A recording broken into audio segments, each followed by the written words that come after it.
श्री गणेश का कार्य और तरह। श्री गणेश अपनी शक्ति से ही स्वच्छ करते। उनकी शक्ति सबसे बड़ी है, जिसे कहते हैं अबोधिता माने इनोसेंस। उनके सर पे जो हाथी का सर है, इसका मतलब ये है कि वो मनुष्य जैसे उनके अंदर ईगो और सुपर ईगो नहीं है।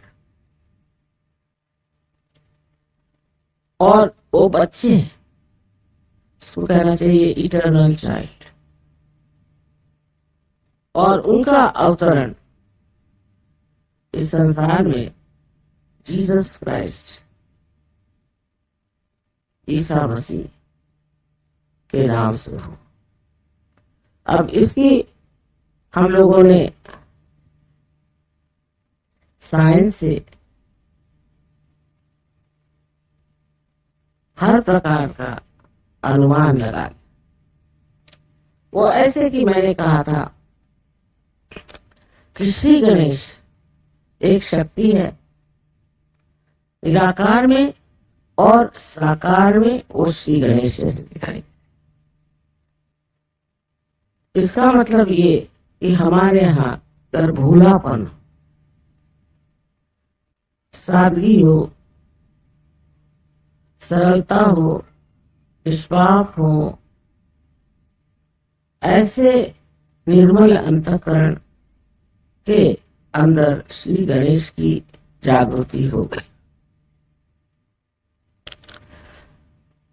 श्री गणेश के बगैर तो कुंडलिनी चढ़ नहीं सकती, क्योंकि कुंडलिनी ये गौरी है और उस गौरी को पूरी तरह से उत्थान करने के श्री गणेश उसके साथ हर समय उसे संरक्षित करते हैं। इतना ही नहीं, हर चक्र को जब कुंडलिनी चढ़ जाती है तो उसके मुख को बंद करके कुंडलिनी को नीचे उतरने से रोकते हैं। अब ये श्री गणेश हमारे अंदर मूलाधार पर बैठे। इसी में बहुत लोगों ने गलती कर दी कि मूलाधार चक्र जो है वो त्रिकोणाकार अस्थि है।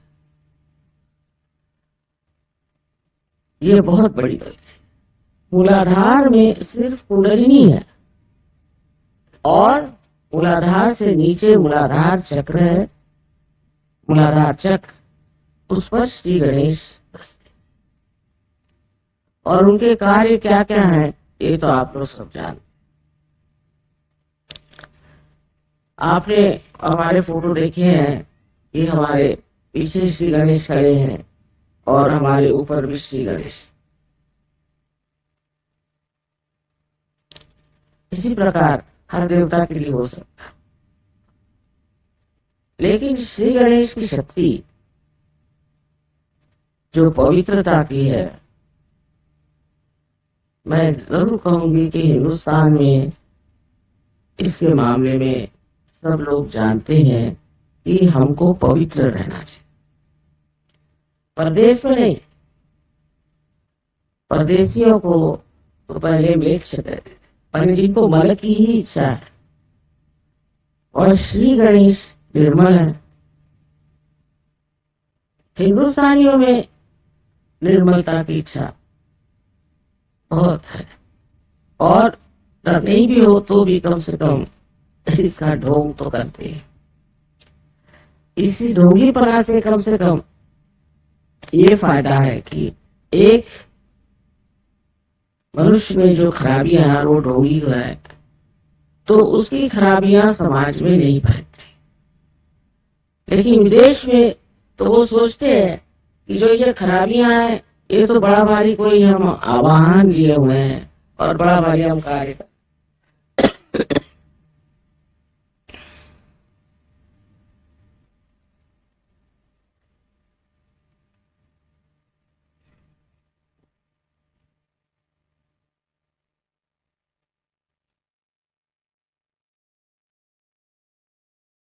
तो खराबियों को अच्छा मान लेना या उसमें हम कुछ बड़ा भारी एडवेंचर कर रहे हैं ऐसे समझ करके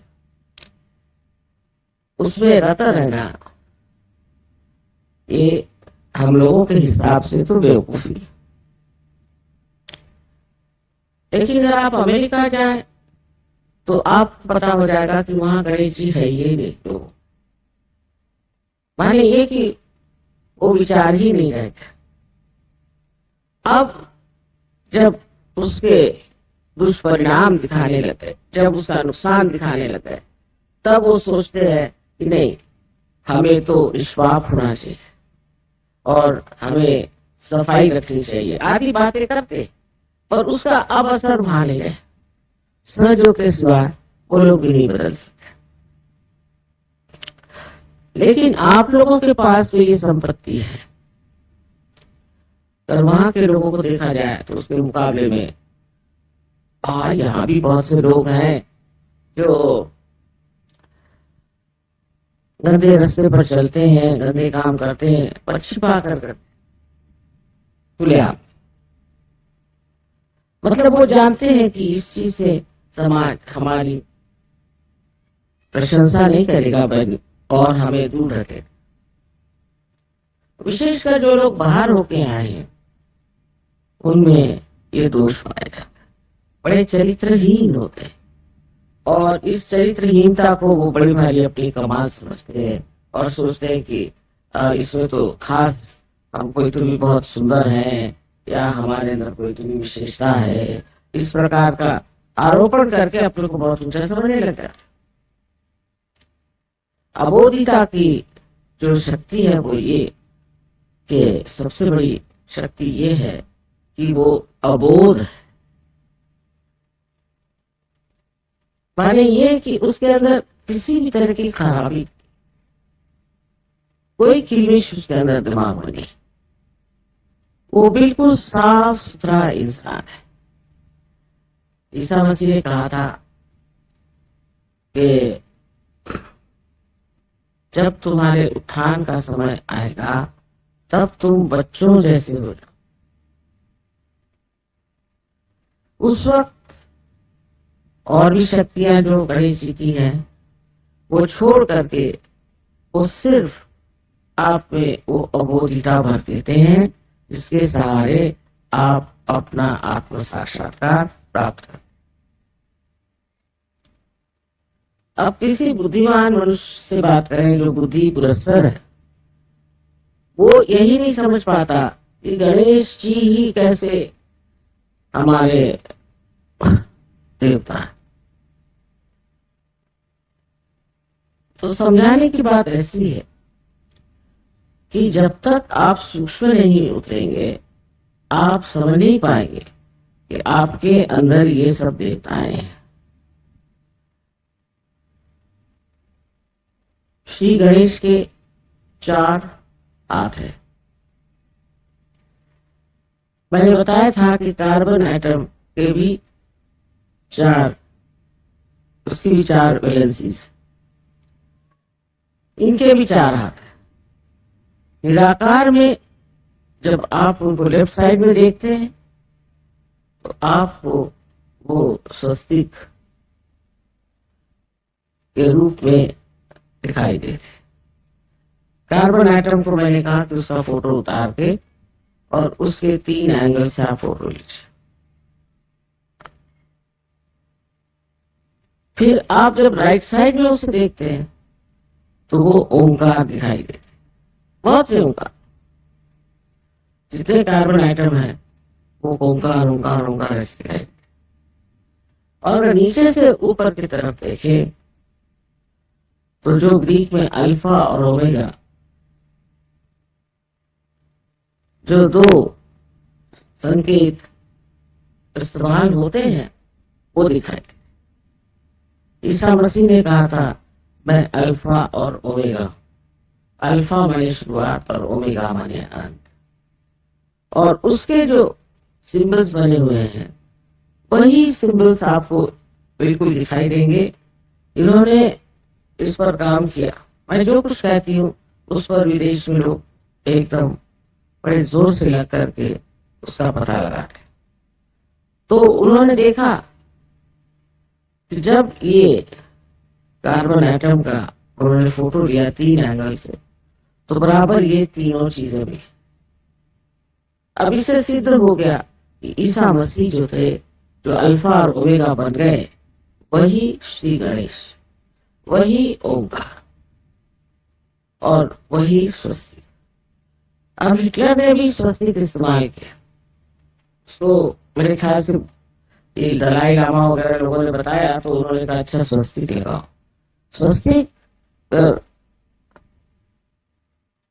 ठीक से बनाया हो, जो इसको कहना चाहिए कि जिसका झुकाव जो है और जिसकी गति राइट साइड में होती है, वो स्वस्तिक प्रगतिशील होता है, वो इनोसेंस को बढ़ाता है। और अगर उसकी गति लेफ्ट साइडेड हो गई, माने अगर चक्र वो उल्टे हो गए, तो मनुष्य का सर्वनाश हो सकता है, उसको हर तरह की बीमारियां हो सकती, और ऐसी बीमारियां हो सकती हैं कि जिसको आप बिल्कुल किसी तरह से भी ठीक नहीं कर सकते। जैसे कि आप जानते हैं कि हमारे जो स्नायु है, मसल्स है, वो एक बार शिथिल होने लग जाते। कल एक आदमी आया था, उसके मसल्स जो है शिथिल होने लगते हैं, उसको राइटिस की बीमारियां कहते हैं, ये लोग पता नहीं क्या क्या 50 नाम। उसमें आदमी जो है वो हिले लग जाता है, और उसकी ये बीमारी जो है ठीक नहीं हो, धीरे धीरे उसके मसल्स कमजोर होते जाते। ये श्री गणेश की उल्टी दशा में घूमने की वजह से होता है। वही हाल हिटलर का हो। हिटलर ने श्री गणेश की शक्ति इस्तेमाल करने के लिए स्वस्तिक बनाया। जब तक वो सीधी तरह से बना था, स्टेंसिल से बनाते थे, तब तक वो काफी बढ़ते थे। फिर वही स्टेंसिल उन्होंने दूसरे तरफ से इस्तेमाल करना शुरू, तो उलट गए। उसके उल्टे हो जाने से ही हिटलर हार।